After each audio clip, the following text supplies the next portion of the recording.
Welcome back.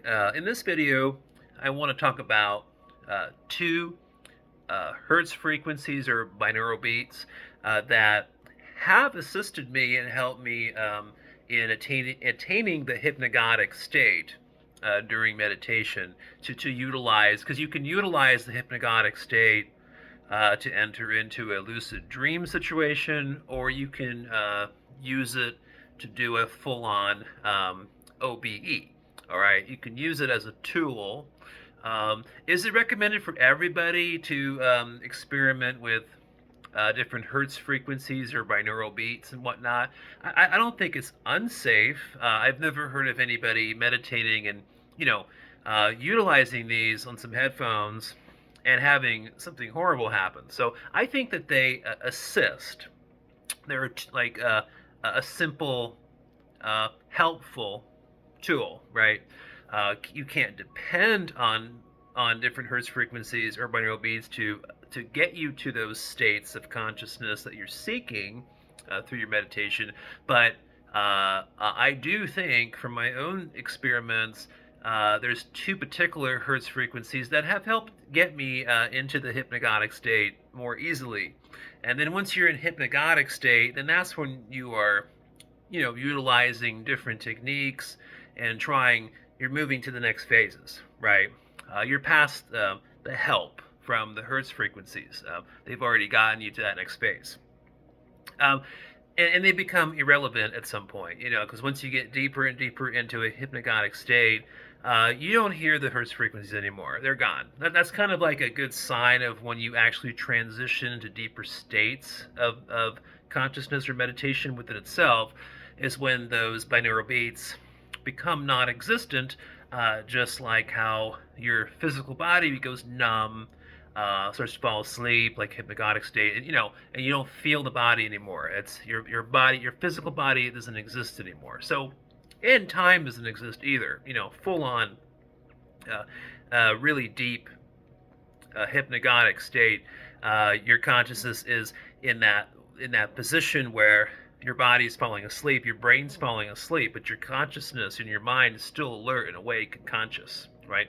Like being conscious while the body is falling asleep is essentially a good way of describing a full-on hypnagogic state. Of course, during hypnagogic state, you're seeing images in your mind's eye, visual things, dreamlike things, colors, shapes, words, letters.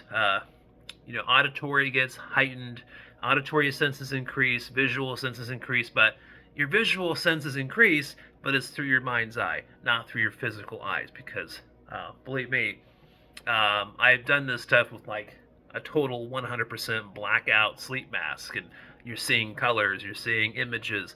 It's all just, it's all the mind's eye. So what are these two? Sorry, I don't mean to delay. I wanted to hop into the two different Hertz frequencies immediately, but I got a little sidetracked there. The two different Hertz frequencies that I've worked very good for me for hypnagogic state is 4 Hertz Theta and 6.3 Hertz Theta. Okay, that was 4 Hertz Theta and 6.3 Hertz Theta.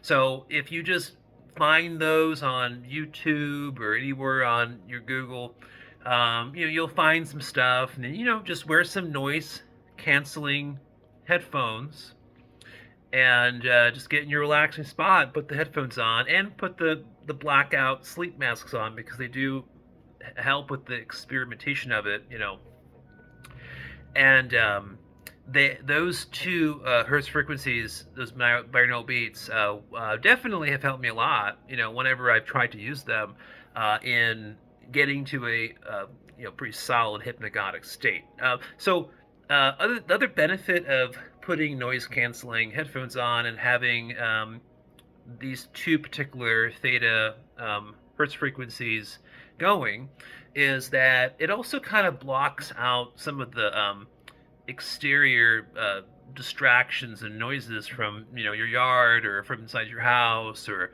the neighborhood, the traffic, if you're by a highway, right, constant trucks and things, like, you're always hearing that stuff. So it can be a little distractful. So that's another benefit of having some noise canceling headphones on, or even just utilizing hertz frequencies for that matter during a meditation.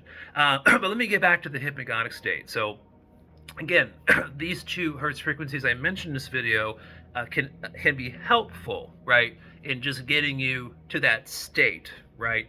But once you get to that state and you are actually seeing images, you're seeing things with your mind's eye, and when you do, you'll be seeing it, right? It just starts to happen.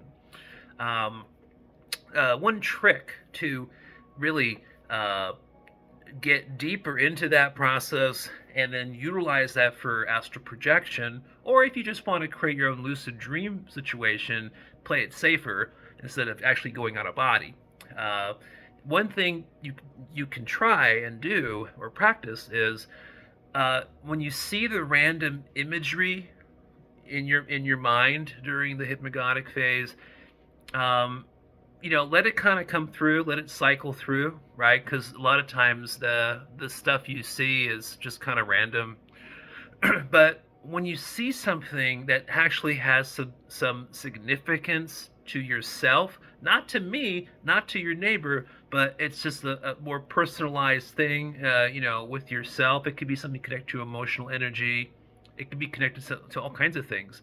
But if you see something that's very familiar and it makes you feel calm, safe, or protected, or whatever the situation is, then stop and focus on what that is in the hypnagogic state. As your body's falling asleep,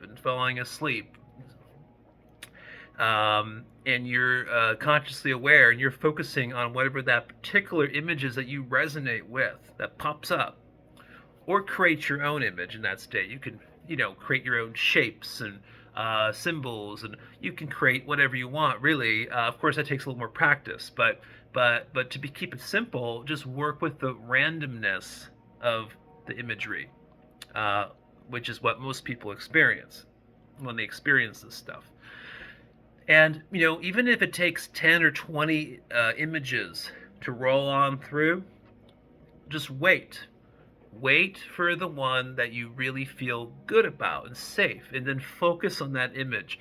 And what will happen is you can stabilize whatever that is, and then your consciousness is just focused on what that is. And that's when, time dilates.